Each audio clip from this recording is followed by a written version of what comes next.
അഭിപ്രായ വ്യത്യാസങ്ങൾ പൊതുവെ പതിവാണല്ലേ. ലാസ്റ്റ് ടൈം ഓഫ് പാക്കിങ്ങിൻ്റെ സമയത്ത് ഞങ്ങൾ തമ്മിൽ അത് തന്നെയായിരുന്നു കേട്ടോ. ഞാൻ കുറച്ച് സാധനങ്ങൾ കൂടുതൽ എടുക്കുന്ന ആളാണ്. എൻ്റെ കയ്യിൽ ഇല്ലാത്ത സാധനങ്ങളൊന്നും കാണത്തില്ല. മെഡിസിൻസ് തൊട്ട് എല്ലാ കാര്യങ്ങളും A to Z കാര്യങ്ങൾ എൻ്റെ കാണും. പക്ഷേ അനീഷ് അങ്ങനല്ല. ഇതെന്തിനാണ് എടുക്കുന്നത്, അതെന്തിനാണ് എടുക്കുന്നത്. അപ്പം ഞാൻ ഈ ചോദ്യങ്ങൾ കേട്ട് ഇറിറ്റേറ്റഡ് ആവും സ്വാഭാവികമായിട്ടും. പിന്നെ ഞങ്ങൾ ആ പ്രശ്നങ്ങളൊക്കെ സോൾവ് ചെയ്ത് പതുക്കെ ബസ് കിട്ടുന്ന നേരത്തേക്ക് വന്നു. ഇന്ന് ഷിരഡിയിലേക്കാണ് ഞങ്ങൾ പോകുന്നത്. അനീഷ് എപ്പോൾ ഏത് ബസ് കണ്ടാലും ഷിരഡി പോകുന്ന കാര്യം പറയുമായിരുന്നു. അപ്പം ഞാൻ വിചാരിച്ച് ഏതായാലും ഒരു ദിവസം നമ്മൾ അഡ്ജസ്റ്റ് ചെയ്ത് ഒരു പ്രാവശ്യമെങ്കിലും അവിടെ പോകണം എന്നുള്ളത്.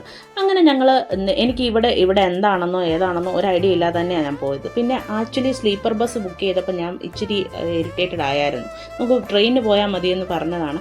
അപ്പോൾ പിന്നെ സ്ലീപ്പർ ബസ് പക്ഷേ എക്സ്ട്രീം കംഫർട്ടാണെന്ന് അത് യാത്ര ചെയ്ത് കഴിഞ്ഞപ്പോഴാണ് മനസ്സിലായി. പോയി വരവും നല്ല സുഖമായിരുന്നു. 4 മണിയോടെ ഞങ്ങൾ അവിടെ എത്തി.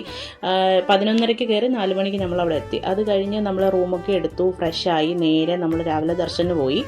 ദർശന് പോയപ്പം പ്രത്യേക ഒരു തരം ഒരു കാം ഫീലാണ് എനിക്ക് അവിടെ കിട്ടിയത്. ഞാൻ ഇങ്ങനെ ഒരു അമ്പലത്തിലൊക്കെ ഞാൻ ആദ്യമായിട്ടാണ് പോകുന്നത് കേട്ടോ.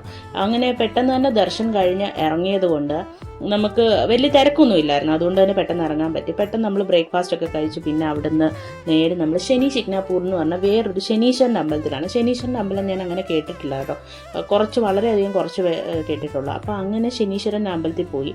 അവിടെയും ഭയങ്കര വെറൈറ്റി ഒക്കെ ആയിരുന്നു. നമ്മൾ തൊഴുതിട്ട് തിരിഞ്ഞ് നോക്കാൻ പാടില്ല, ഫസ്റ്റ് കയറുന്നവർ ഇങ്ങനെ ചെയ്യണം എന്നൊക്കെയായിരുന്നു. ഭയങ്കര ഇൻസ്ട്രക്ഷൻസും റൂൾസും ഒക്കെ ഉണ്ടായിരുന്നു. ഞാൻ ആദ്യമായിട്ട് അതൊക്കെ കേൾക്കുന്നത് കേട്ടോ. നമ്മളതൊക്കെ ഫോളോ ചെയ്ത് പതുക്കെ അവിടെ തൊഴുത് ഇറങ്ങി. നല്ലൊരു അമ്പലമായിരുന്നു. പിന്നെ നമ്മൾ റൂമിൽ വന്ന് റെസ്റ്റ് എടുത്തു. പിന്നെ രാത്രിയിൽ ഈ സിറ്റി കാണാൻ എങ്ങനെ ഉണ്ടാവും എന്ന് വെച്ചിട്ട് ഞങ്ങൾ വെളിയിലൊക്കെ ഇറങ്ങി ഡിന്നറൊക്കെ കഴിച്ച് കഴിഞ്ഞാൽ ഒരു ബദാം മിൽക്കും ഒക്കെ കുടിച്ചു. കാരണം ബദാം മിൽക്ക് ഞങ്ങളുടെ ഒരു വീക്ക്നെസ് ഉണ്ട്. കാരണം എന്താണെന്ന് വെച്ചാൽ ഞങ്ങൾ വൃന്ദാവനിൽ പോയ സമയത്ത് ഞങ്ങൾ അവിടെ ഉണ്ടായിരുന്ന അത്രയും ദിവസം ഞങ്ങൾ ഇതൊക്കെ കുടിച്ച് ഭയങ്കരമായിട്ട് എക്സ്പ്ലോർ ചെയ്യുമായിരുന്നു കേട്ടോ.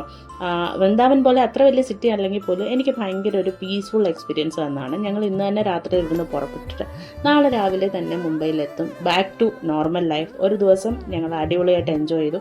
അപ്പോൾ ഇത്രയേ ഉള്ളൂ. ബൈ.